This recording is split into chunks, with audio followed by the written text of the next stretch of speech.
Aim right, achieve big at KR Mangalam University. उधर संभल में CM Yogi Adityanath ने एक बड़ी बात कही है। योगी ने कहा यूपी में बेटी, व्यापारी और यूपी का हर नागरिक सुरक्षित है, लेकिन दंगई सुरक्षित बिल्कुल नहीं है। दंगइयों के ऊपर बाबा महाकाल अब अपना वास्तविक असर दिखा रहे हैं। योगी जिस वक्त महाकाल की बात कर रहे थे, ठीक उसी वक्त यूपी पुलिस अपराधियों पर काल बनकर टूट भी रही थी। पिछले 24 घंटे की अगर बात करें तो यूपी में ताबड़तोड़ एनकाउंटर हुए हैं। 4 लाख, 1 लाख और बिना इनाम का बदमाश। पुलिस सबका हिसाब बराबर कर रही है।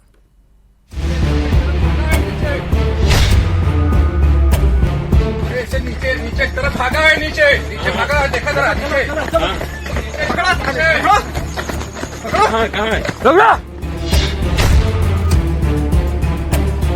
जिंदा उठाओ जल्दी आओ।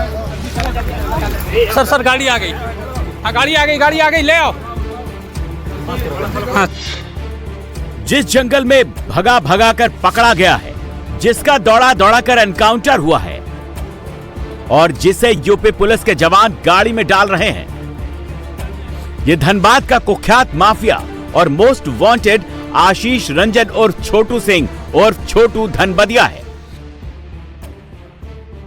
आशीष रंजन इतना बड़ा क्रिमिनल था, कितना खतरनाक गैंगस्टर था, इसका अंदाजा इस बात से लगाइए कि वो अपनी सेफ्टी के लिए पिस्टल के साथ साथ AK-47 लेकर चलता था। और जब प्रयागराज में यूपी पुलिस ने इस मोस्ट वांटेड गैंगस्टर को गिरफ्तार करने की कोशिश की तो इसने AK-47 से फायरिंग शुरू कर दी। पुलिस को धमकी दी कि भाग जाओ, नहीं तो AK-47 से उड़ा दूंगा। आशीष रंजन की तलाश सिर्फ यूपी पुलिस नहीं कर रही थी, इस कुख्यात बदमाश की तलाश 3 स्टेट की पुलिस कर रही थी। यूपी के अलावा झारखंड और बिहार पुलिस भी आशीष रंजन को ट्रैक और ट्रेस करने की कोशिश कर रही थी। आशीष रंजन पर 20 से ज्यादा मुकदमे सिर्फ झारखंड और बिहार में हैं। आशीष रंजन पर 5 मर्डर केस तो अकेले धनबाद में चल रहा है। तभी तो झारखंड पुलिस ने आशीष रंजन को जिंदा या मुर्दा पकड़ने पर मोटा इनाम रखा हुआ है। 1-2 लाख नहीं, पूरे 4 लाख का इनाम। आशीष रंजन कुख्यात माफिया अमन सिंह गैंग का शूटर था। रंगदारी, मर्डर और किडनैपिंग को अंजाम देता था, लेकिन दिसंबर 2023 में इसने अमन सिंह की जेल में हत्या करवा दी और अपना गैंग खड़ा कर लिया। आशीष रंजन झारखंड और बिहार के अलावा यूपी में भी एक्टिव था। ये गैंग मर्डर की सुपारी लेने से ज्यादा हथियारों की सप्लाई का काम करता था। यूपी, बिहार और झारखंड में स्मगलिंग करके हथियारों को पहुंचाता था। AK-47 जैसी राइफल, ऑटोमेटिक पिस्टल और हाईटेक असलहों की सप्लाई करता था। आशीष रंजन जब तक धनबाद और बिहार में था तब तक सेफ था, लेकिन जैसे ही वो यूपी में एक्टिव हुआ, यूपी पुलिस ने उसका खेल खल्लास कर दिया। यूपी STF को काफी टाइम से इनपुट मिल रहा था कि आशीष रंजन और उसका गैंग यूपी में एक्टिव हो रहा है। वो किसी बड़ी वारदात की प्लानिंग कर रहे थे, लेकिन प्लानिंग पूरी हो पाती उससे पहले ही यूपी पुलिस ने आशीष रंजन को एनकाउंटर में ढेर कर दिया। यूपी STF के मुताबिक 10 मिनट तक मुठभेड़ चली। इसमें कुल मिलाकर 46 राउंड फायरिंग हुई। 16 राउंड फायरिंग STF ने की। गैंगस्टर और उसके गुर्गों ने 30 राउंड फायरिंग की। बदमाश के पास AK-47, पिस्टल और 9mm कारतूस बरामद हुए।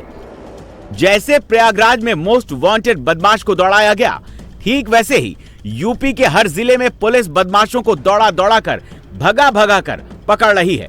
पिछले 24 घंटे में 8 बड़े ऑपरेशन को अंजाम दिया। प्रयागराज और सीतापुर में फुल एनकाउंटर, बरेली, झांसी और प्रतापगढ़ में हाफ एनकाउंटर हुआ। यूपी में पुलिस को लॉ एंड ऑर्डर पर योगी का फुल सपोर्ट है।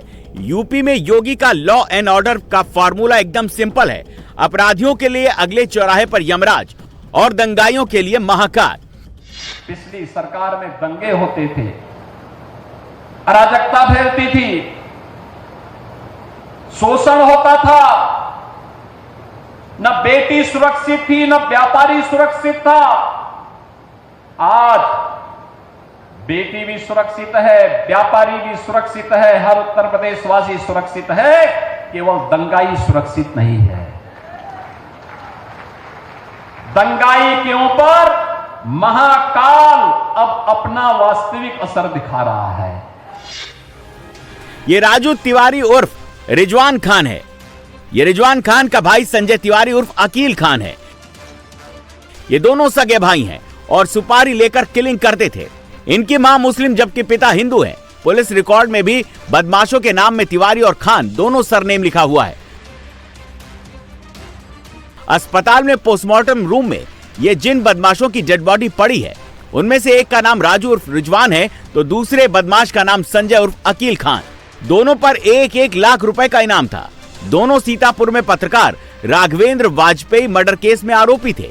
इसी साल 22 मार्च को पत्रकार राघवेंद्र की गोली मारकर हत्या कर दी गई थी। तभी से पुलिस को इनकी तलाश थी और जब यूपी एसटीएफ, क्राइम ब्रांच और स्थानीय पुलिस ने इनको ट्रेस किया तो इन्होंने कार्बाइन से यूपी पुलिस पर फायरिंग कर दी और जब पुलिस ने फायरिंग की तो बदमाश भागने लगे। पुलिस की टीम ने जब पीछा किया तो बदमाश फायरिंग करने लगे, लेकिन सरकारी गोलियों से तेज दोनों शूटर्स भाग नहीं पाए। दोनों तरफ से कई राउंड फायरिंग की गई। आखिरकार पुलिस की गोली से दोनों बदमाश मारे गए। दोनों बदमाशों के पास एक कार्बाइन और एक मुंगेर मेड बंदूक मिली है। 7 अगस्त को सुबह अर्ली मॉर्निंग एक इनपुट हमारा जो मुखबिर के द्वारा आया था कि जनपद के 2 वांछित और इनामिया जिनके ऊपर लगभग 1 लाख का इनाम है, उनका मूवमेंट हरदोई एवं सीतापुर बॉर्डर पे होना है। इसमें तत्काल हमारे यहाँ से 5 टीमें, एडिशनल एसपी साहब और एसटीएफ की जॉइंट टीम रवाना की गई और थाना पिसावा क्षेत्र में जब चेकिंग कर रहे थे और कॉम्बिंग कर रहे थे तो एक बाइक जा रही थी, तो उसको टीम ने रोकने का प्रयास किया। उनके द्वारा लगातार टीम के ऊपर फायरिंग की गई। अपने बचाव फायरिंग के अंदर 2 अभियुक्तों को गोली लगी है। जब उनकी पहचान की गई तो जनपद के जो इनामिया हैं राजू उर्फ रिजवान एवं संजय उर्फ अकील खान, दोनों पे 1 लाख का इनाम है और राघवेंद्र वाजपेयी हत्याकांड में वांछित है। जो पुलिस वालों के कंधे के सहारे बिना एक कदम भी नहीं चल पा रहा है, ये बुलंदशहर का शातिर लुटेरा नावेद है। 4 अगस्त को बदमाश नावेद ने अपने 5 साथियों के साथ शिकारपुर क्षेत्र में लूट की घटना को अंजाम दिया था। तभी से पुलिस को इसकी तलाश थी। हाफ एनकाउंटर से बचने के लिए नावेद आधी रात को बाइक से बुलंदशहर से भाग रहा था, लेकिन बीच रास्ते में पुलिस से इसका सामना हो गया। फिर क्या था, ये बाइक से सीधे जमीन पर आ गया। बदमाश नावेद के पास से 2,11,880 रुपए मिले हैं। इसके अलावा तमंचा, जिंदा कारतूस, खोखा कारतूस भी मिला है। नावेद अपने साथियों के साथ 6,98,000 की लूट की थी। नावेद के 4 साथियों को पुलिस पहले ही गिरफ्तार कर चुकी है और अब लुटेरा नावेद भी पकड़ा जा चुका है। तेरा क्या नाम है? सलमान। क्या करते थे तुम? सर लूट करते थे, आज के बाद कभी जिंदगी में नहीं करेंगे बस। बता भाई। ये बरेली के कुख्यात बदमाश सलमान और इस्लाम है। जिसने लाल शर्ट पहनी हुई है वो इस्लाम है, जो पीछे वाला है वो सलमान है। ये दोनों बाइक पर सवार होकर बुजुर्गों को अपना शिकार बनाते थे, चोरी और लूटपाट करते थे। लेकिन जब पुलिस की गोली से सामना हुआ तो गोली की रफ्तार इनकी बाइक की रफ्तार से तेज निकली। नतीजा ये कि अब बिना सहारे के चल भी नहीं पा रहे।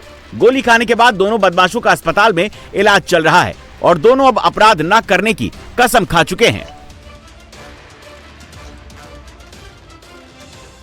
प्राथमिक पूछताछ में इन्होंने अपना नाम सलमान, जो कि थाना क्षेत्र सिविल लाइन अलीगढ़ का रहने वाला, तथा इस्लाम, जो कि मोहल्ला बान खाना थाना प्रेम नगर का रहने वाला बताया है। ये दोनों ही 25-25 हज़ार के इनामी बदमाश हैं तथा इन्होंने हाल ही में थाना क्षेत्र में 2 लूट की घटनाएं कारित करना बताया है। इनके कब्जे से 2 अदद तमंचा, जिंदा कारतूस, खोखा कारतूस, लूट की हुई पीली धातु की चेन तथा 45,000 रुपये नगद तथा घटना में प्रयुक्त काली स्प्लेंडर बाइक बरामद की गई है।